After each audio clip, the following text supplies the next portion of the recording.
nobody really knew who he was. That was the point. He wasn't a politician. He had no official title. His name appeared on 0 government documents. And yet somehow, this one man managed to pull off what the United States Department of Justice called the largest kleptocracy case in American history. Over $4 billion, stolen from an entire country, spent on yachts, Picassos, Hollywood movies, and birthday parties so outrageous they make a Vegas casino look modest. And right now, as you're watching this, he's still out there. This is the story of Jho Low. The thing that makes this story so insane isn't just the money, it's the audacity. Because Jho Low didn't sneak around in the shadows, he did the opposite. He threw parties for Leonardo DiCaprio. He bought Miranda Kerr $9 million in jewelry. He once had Britney Spears emerge from a cake at a private event, reportedly for $1 million. He was everywhere, Page 6, the tabloids, the VIP tables, and somehow nobody asked the obvious question, where was all this money coming from? The answer was Malaysia. More specifically, a government investment fund called 1MDB, One Malaysia Development Berhad. It was launched in 2009 by then Prime Minister Najib Razak with a stated purpose of developing the Malaysian economy, creating jobs, building infrastructure, a sovereign wealth fund backed by the Malaysian people. And on paper, it had an initial budget of $1 billion. Jho Low had no official role at 1MDB. None, not on the board, not in management, not in any public-facing capacity. He was, as the DOJ later described him, simply a financial intermediary, an informal advisor, a well-connected young guy who happened to know the right people. That's what made him so dangerous. The first major move happened in August 2009. Najib Razak and Jho Low met with representatives of a company called Petro Saudi on a yacht in Monaco. A yacht. Before a single dollar had even been allocated, the negotiations were happening on a private yacht in the Mediterranean. Within weeks, a $2.5 billion joint venture was announced between 1MDB and Petro Saudi. It was framed as a transformational investment deal, the kind of thing that gets press releases and handshakes and optimistic headlines. But here's what actually happened. According to the United States Department of Justice, the entire Petro Saudi joint venture was a pretext, a constructed fiction. Within days of that deal being signed, $1 billion, a billion with a B, was wired not into any joint venture account, but into a private Swiss bank account that Jho Low controlled. The money didn't go to Malaysia, it didn't go to development projects. It went into a financial black hole that Jho Low had spent months quietly building. And this was just the beginning. Because here's the thing about Jho Low that people miss. He wasn't just greedy, he was strategic. He understood something that most criminals don't, that the best way to hide stolen money is to spend it so visibly, so publicly, so absurdly, that no one stops to ask where it came from. When you're at a club throwing $5,000 chips on the floor for models to scramble for, nobody's thinking about Malaysian pension funds. When you're gifting Marlon Brando's actual Oscar statuette to Leonardo DiCaprio for his birthday, nobody's running a forensic audit. The parties alone were staggering. Between October 2009 and June 2010, approximately $85 million was reportedly spent on events. One Las Vegas party had a single bar tab of nearly $400,000, 65 bottles of Cristal champagne, a $38,000 tip, celebrity appearance fees, Paris Hilton, Kim Kardashian, Kanye West, Pharrell Williams, routinely running into the hundreds of thousands per event. One invoice for a single night exceeded $3.6 million. At his 31st birthday at the Palazzo Hotel in Las Vegas, the chairman's suites ran $25,000 a night. DiCaprio was there, Paris Hilton was there, Swizz Beatz performed, and somewhere in Malaysia, ordinary people were paying taxes into a fund that was supposedly building their country's future. But the parties were almost a sideshow compared to what was happening in the real estate market. In New York and Los Angeles, Low's shell companies were quietly assembling one of the most expensive private property portfolios in the United States, a penthouse at the Time Warner Center, the same building where Jay-Z and Beyoncé once lived, purchased for over $30 million, a $33.5 million Manhattan condominium, a $23.98 million Park Laurel condo, a Beverly Hills mansion with, and this detail is almost too absurd to believe, a gold pyramid in the garden, purchased for $17.5 million. These properties were transferred through a web of shell companies to Reza Aziz, the stepson of Prime Minister Najib Razak himself. The total real estate haul from this one period alone exceeded $72 million. And then there was Hollywood. Red Granite Pictures was co-founded in 2010 by Reza Aziz and a producer named Joey McFarland. On the surface, it looked like a legitimate film production company breaking into the industry, but approximately $100 million of 1MDB money flowed into Red Granite, and the film they're most famous for producing? The Wolf of Wall Street, a movie about financial fraud, excess, and the conviction that the rules simply don't apply to you. Directed by Martin Scorsese, starring Leonardo DiCaprio, financed in significant part with money stolen from the Malaysian people. The irony doesn't get more complete than that. By 2012, Goldman Sachs had entered the picture. The bank's Southeast Asia chairman, Tim Leisner, developed a close working relationship with Low and helped structure a series of bond issuances for 1MDB. The numbers are almost incomprehensible. $3.5 billion raised in one round, another $1.4 billion raised after that, another $1.3 billion. Goldman Sachs collected approximately $600 million in fees that were, by any normal standard, extraordinarily high for deals of this type. In total, bond issuances connected to Leisner, his colleague Roger Ng, and Low exceeded $6.5 billion. The bank later paid enormous fines globally. Leisner himself pleaded guilty to conspiracy, money laundering, and bribery. But in the middle of all this, March 2013, the most brazen transaction of all occurred. Approximately $681 million was transferred directly into the personal bank accounts of Prime Minister Najib Razak.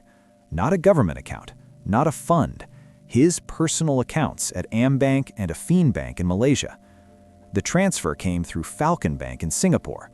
Most of it, $650 million, was returned a few months later, but approximately 700 million ringgit remained. When Malaysian investigators eventually asked Najib about it, his team initially claimed it was a donation from the Saudi royal family. That explanation collapsed under scrutiny. The money had come from 1MDB. And still, the machine kept running. In 2014, Jho Low did something that, even by his standards, was extraordinary. He purchased a superyacht called the Equanimity for $250 million. To call it a yacht feels inadequate. It was 91.5 meters long. It had a Turkish bath, a spa, a sauna, a 20-meter swimming pool, a movie theater, a helipad, and interiors finished in marble and gold leaf. It had a crew of 30. Running costs exceeded $3.5 million annually just to maintain. He was also buying art, a Van Gogh, a Monet, a Picasso, a Basquiat, pieces acquired at auction and through private dealers for tens of millions each. He gave a Jean-Michel Basquiat painting to DiCaprio. He gave DiCaprio Marlon Brando's Oscar. He gave Miranda Kerr $9 million in jewelry. He purchased a private Bombardier jet. He bought properties in London. He was, by any external measure, one of the wealthiest and most extravagant private individuals on the planet. None of it was his money. By 2015, the entire structure began to crack. 1MDB had accumulated nearly 42 billion ringgit in debt, a number so large it was threatening Malaysia's national finances.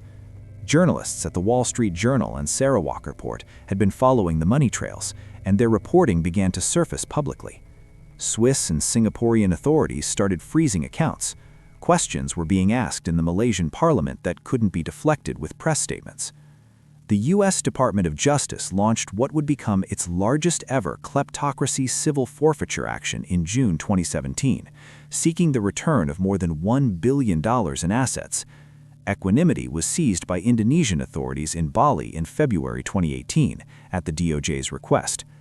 Jho Low was charged alongside Tim Leisner and Roger Ng. Interpol issued a red notice. His citizenship in St. Kitts and Nevis, which he'd acquired in 2011, was revoked. His Cyprus citizenship, obtained in 2015, was revoked in 2024. Red Granite settled with American authorities for $60 million. No admission of wrongdoing, but the payment covered profits from The Wolf of Wall Street, Dumb and Dumber, and Daddy's home. DiCaprio returned the gifts, the Basquiat, the Picasso, the Brando Oscar, to investigators in 2017. And then in October 2019 came the forfeiture that put a number to the scale of the theft. Jho Low agreed to forfeit approximately $700 million in assets to the United States government. The Van Gogh, the Monet, the Picasso, the Basquiat, the Diane Arbus photographs, the Bombardier jet, high-end real estate across London, New York, and Los Angeles, liquidated, auctioned, returned to the American justice system. The Equanimity, that $250 million floating palace, was sold at auction in April 2019 to Genting, Malaysia for $126 million, less than half what it cost.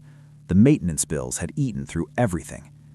Najib Razak was convicted, 7 counts, abuse of power, money laundering, criminal breach of trust, 12 years in prison, 15 years, fines exceeding 210 million ringgit, his assets stripped, his legacy destroyed. The man who had once been Prime Minister of Malaysia was led into a courtroom and sentenced. Tim Leisner, the Goldman Sachs banker, was sentenced to 2 years after pleading guilty. He admitted to lying extensively to his employers, to regulators, and even to his wives, including model and businesswoman Kimora Lee Simmons.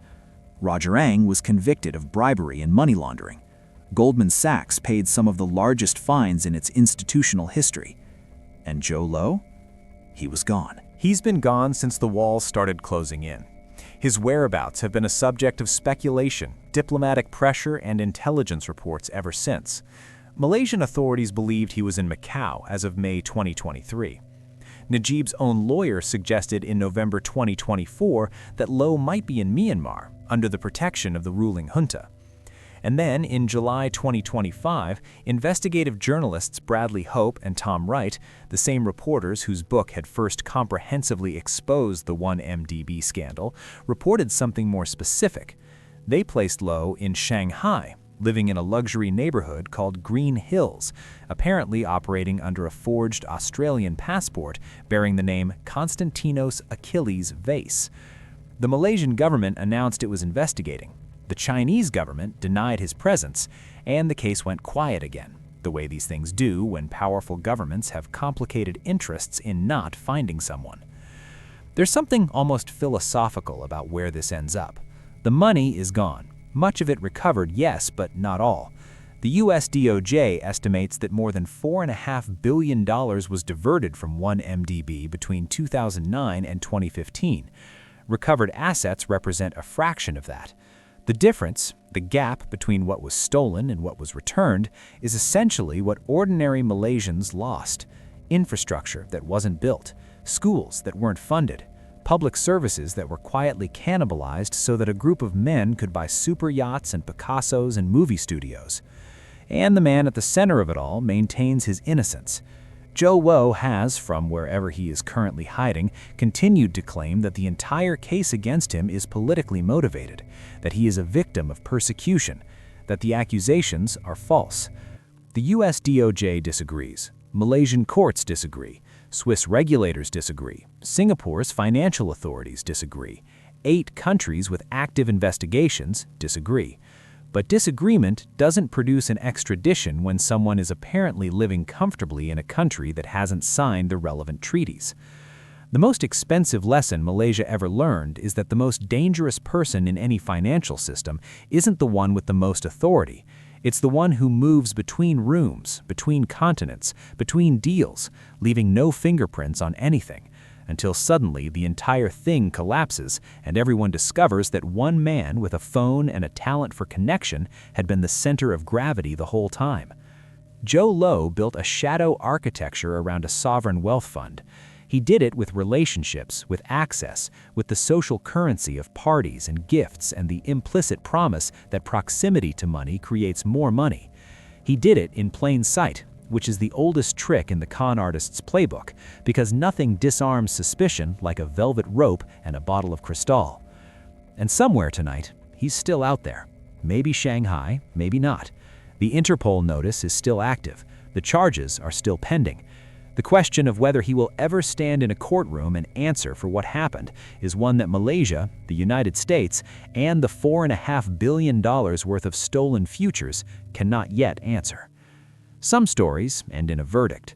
Some end in a forfeiture order, a yacht auction, a former prime minister in handcuffs.